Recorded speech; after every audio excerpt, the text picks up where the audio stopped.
How you doing out there, folks? Yes, it's me, Frankie, the unknown songwriter.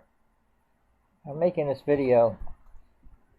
It's going to be about the memoirs that my wife wrote about 5 years ago before she passed away recently. And we were discussing this a while, at home. And it was quiet there. And she come to me and said, Frankie, it'd be a good idea if I wrote all the things that happened to us. I said, well, if you want to do it, do you have anything written down? She said, oh, no. I know how to do it, I know how I want to do it. I said, well, yeah, I think it's a good idea. I mean, it's been a while since all this stuff happened.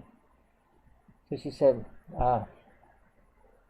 I divided our life into 3 books.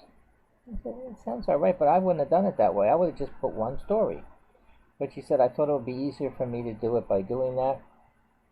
So she said, the 3 titles. She gave me the 3 titles. She said, get 3 copybooks. And you get that, make sure you have enough pens and everything else that you need. So the next day I got the 3 copybooks. I said, okay, Marie, oh yeah, she wanted to do it, right? She really wanted to do this. She finally, I said, okay, but you sure? She said, oh yeah. Okay, so he gave me the 3 titles. Okay, so then she said, in book 1, she gave me all the table of contents. Book 2, the same way. I wrote it all down. And book 3, and she said, now, only write on one side of the page. I said, why? I don't know. I mean, I had an idea. She said, so you turn it over, you write, you turn it over. So you have a blank page on the other side. So when we want to add anything, or I want to change anything, then you just write it there. I said, okay, I agree with it. Okay, so then we had all the chapters. I noticed there was 9 chapters in each book. I said, why 9? She said, that's just the way it came out. I noticed it, but I let it go. And the 9th chapter is Final Thoughts. I said, that's all right with me. And okay, so we took a while, and then every day was a certain time that she wanted to do it. It's all right with me. I'll do my things earlier and later in the day, what I have to do. So I gave her the chapter, and then she started telling me all about it. I said, nothing written down. She said, no, I told you. No, you're writing it down. I said, okay. So I start writing a copybook. Well, I print it. So she said, okay with that. And actually, chapter 1 in book 1 wasn't too long. So we did book 1.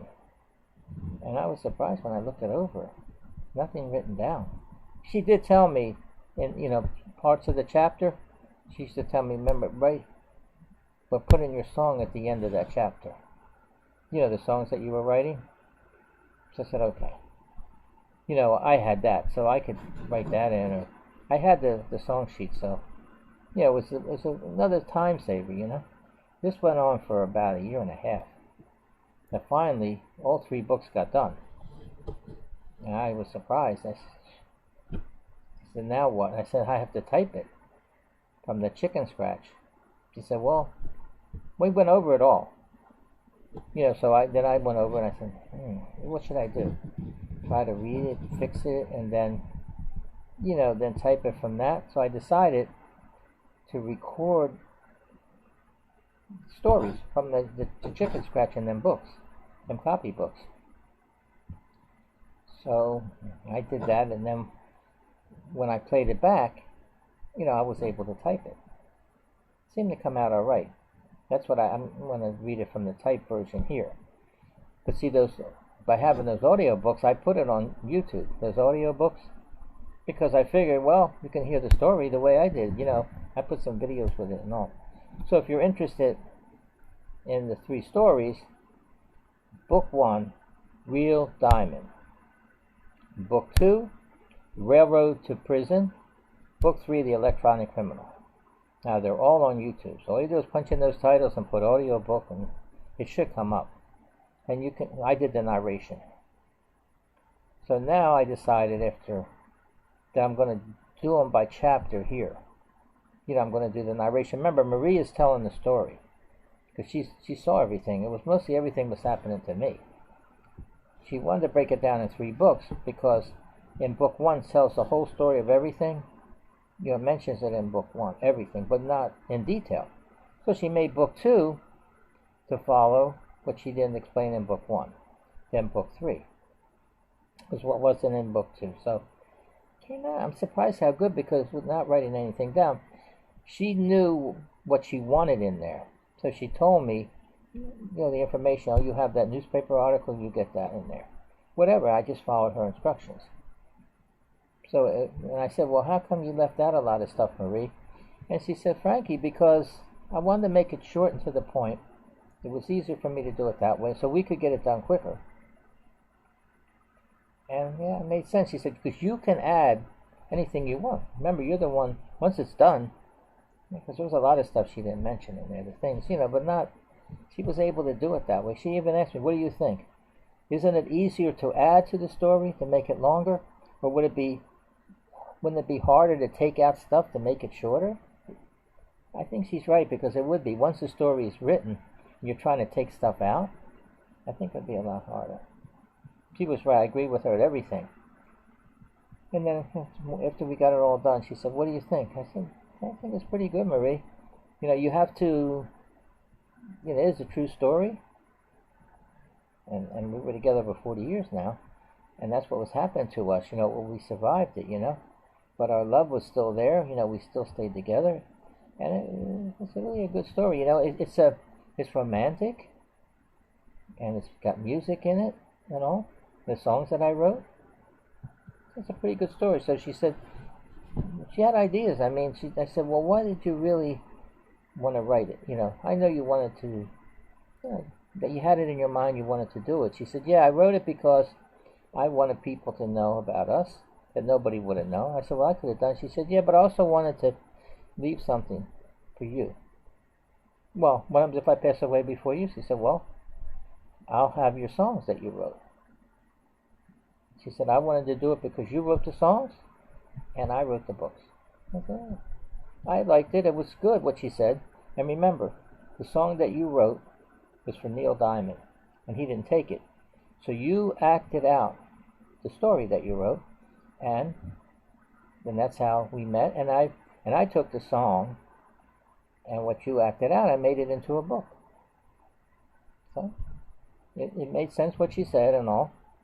So after this was all done, she says, Frankie, I got a publisher. I said, what? How the heck are you getting a publisher? I'm getting more and more impressed, because I know that's not easy to do. Oh yeah, I look at the stories they advertise that all the time. On the Spanish stories, that if you have books and short stories and all this, you send in the manuscript and we review it, and we see if it's be a good book. She said, will you make a copy of that?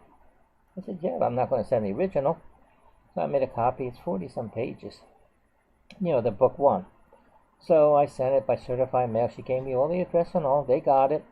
And they called her and they told her they were reviewing it, and they'll let her know. I didn't know too much about it. I really thought it might be something, It was I just couldn't get over that. But she's getting a publisher. It's not that easy. She's a first-time author, So, okay. We got that done, and then they called her and said, Frankie, it's the publisher. They're going to take the book. I'm saying to myself, it sounds good. It sounded too good. But she said, Frankie, I don't understand this. They're telling me that there's going to be charges and all that. So I said, I'll take over. And I told her, I'm her spouse, I'm her agent, I'm her confidant, and I'm handling this. So the best thing to do, you have a contract, send it. I'm not sure what we're going to do. Once I read it all over and all, I'll get back to you. So the contract came, and I went over with Marie with it, and I explained to her. She said, didn't I get it? Yeah, I said, yeah, they accepted the book. Yeah, they like it and all that. But they're charging to publishing fees and all kind of things. It comes to like $3,000. She said, we have to pay $3,000. I said, so you didn't know all that. So you went for that. I don't say it's a scam or anything. It's really not that much money. I know some companies charge more than that. I told her it was a vanity press. She said, what do you mean vanity? She don't know. Of course, she didn't know that. She really didn't know that much. I knew what it was. If anybody writes a book or story, these companies will do it if you want to pay them. But I know that wasn't that much. Some companies charge $10,000. They charge more than that. That really wasn't a bad price.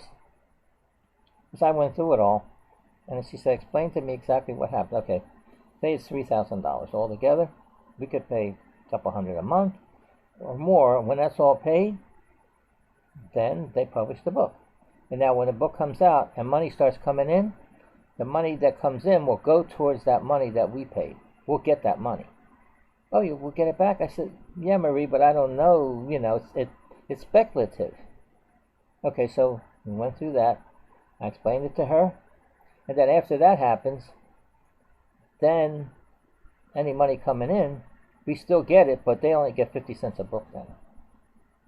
It's not a bad deal. I said, no, it's not too bad, Marie, but don't you want your work, a publisher, to take it, and it's supposed to give you a cash advance, and then for the merit of your work. Since you have 2 more books, that's good. Because if the book 1 is good, then people might say, yeah, I want to hear more about it. So what you did was a good thing, because a publisher or an agent, they'll be glad to do that, because they know they're going to make more money. There's 2 more books. She said, okay, she understood it. And I said, I'm going to work on it. I'm going to let them know we can't do it for now. It was 2 years to decide on that contract. And I contacted them and said, right now, we're not sure.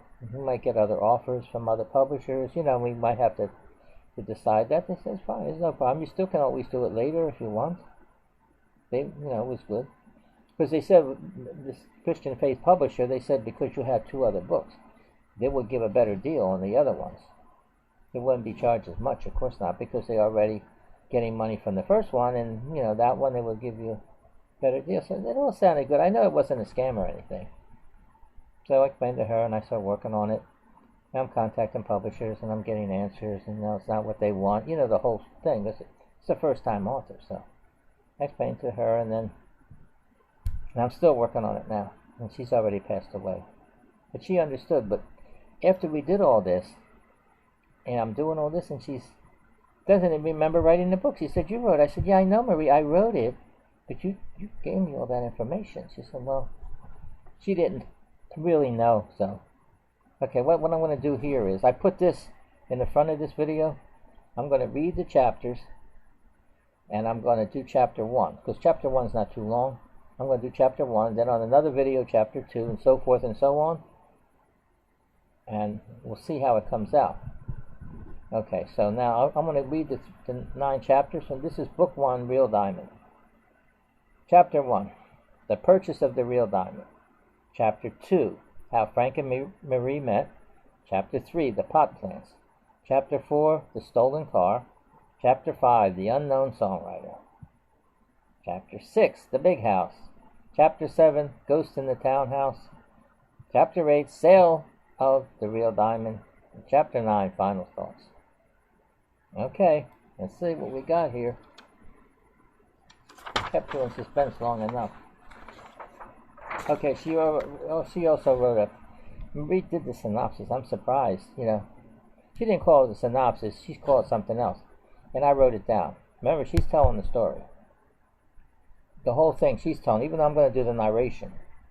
Okay, synopsis. Real Diamond is a love story about 2 everyday people that nobody knew about. Their names are Frank and Marie. And my name is Marie, and I will be telling the story. Since this is a true story, I use our experiences to show how the relationship of 2 people can make a difference in the outcome of their lives. My goal is to make the reader feel that I'm in the room with them, telling the story firsthand. Now sit back and read on, and you will find out how the real diamond that Frank gave me affected our lives. Enjoy the story. Now this is in her words, and I put exactly what she said. Now before I start, I'm doing the narration, because it is about me, the story. She witnessed all that stuff that happened. And the best thing I can... But remember, as you listen to the story, that she's telling it. Okay. I'm going to do Chapter 1. Purchase of the Real Diamond. I'm reading it here off this manuscript. Our story begins before Frank met Marie. Frank lives in a big city on the East Coast with his mother and stepdad. He helps them run their apartment houses near the center of town. He earns his keep by collecting rents, maintaining the properties, and by doing household chores for his mom. Frank also is working as a movie theater manager in the center of town, as well as doing odd jobs in the neighborhood. He was also writing songs whenever he had spare time. He wrote a song entitled Real Diamond for his favorite rock singer, but he was devastated when he found out that his favorite singer wasn't taking outside material. Frank wrote the lyrics to fit the title. He had decided to make the lyrics come to life. He took the song and he described in the song. He started saving as much money as he could to buy a real diamond ring for the girl of his dreams. Since his expenses were minimal, he was able to save a lot of money in a box. Months passed and the money started to pile up. During the first year, he saved about $7,000. And after 3 years, he had over $20,000, which was his goal. He would have had more, but he gave his mom $100 a week to help her with household expenses. Since his savings was in cash, he kept the money in $100 bills so he could count it easily. And you're probably wondering why he wasn't saving as much money before. Because he didn't have the movie theater job. So let me see here. Okay. Had the movie theater job.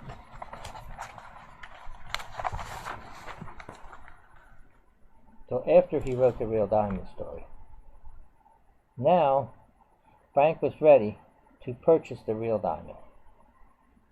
Frank knew the jewelers downtown, so he decided to see if he could find one in his price range. He finally found the one he wanted. It was almost the size of a quarter and about an inch in thickness. And it was mounted on a gold band. Frank had told the jeweler to make the ring size that he makes the most. Frank paid off the real diamond, and next he put the real diamond in a safe deposit box until he found the girl of his dreams, which he thought was going to be difficult until he met me. I would like to highlight a few things here. During the period of time that Frank was saving the money, he was held up at gunpoint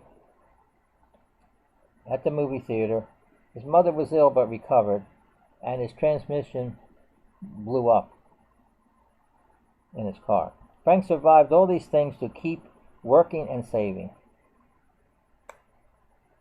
One more thing that I would like to mention here is that Frank never told his mother about the real diamond, and she didn't have a clue. Remember, I'm telling the story, and I didn't exist yet in Frank's life. You will find out how Frank met me as you read on. Okay, so that's the end of chapter 1 of Real Diamond. So I'm going to do, the next video is going to be chapter 2.